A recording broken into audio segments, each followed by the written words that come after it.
पिया साइकिल के घंटी बजावे हमार बदनामी करावे। पिया साइकिल के घंटी बजावे हमार बदनामी करावे।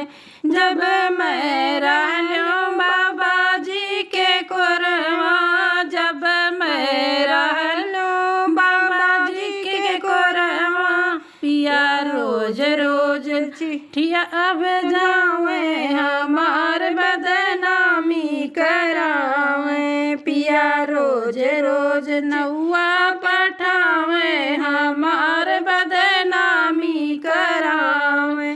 पिया साइकिल के घंटी बजावे हमार बदनामी करावे।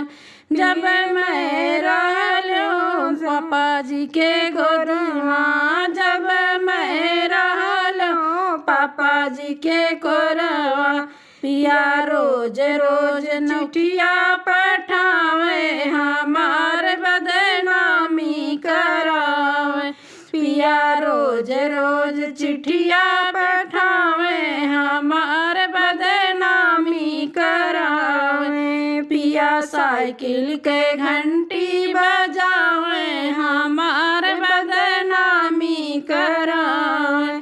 जब मैं रहलूं भैया जी के कोरवा, जब मैं रहलूं भैया जी के कोरवा, पिया रोज रोज डोलिया फनावे हमार बदनामी करावे। पिया रोज रोज डोलिया फनावे हमार बदनामी करावे। पिया साइकिल के घंटी बजावे हमार बदनामी करावे।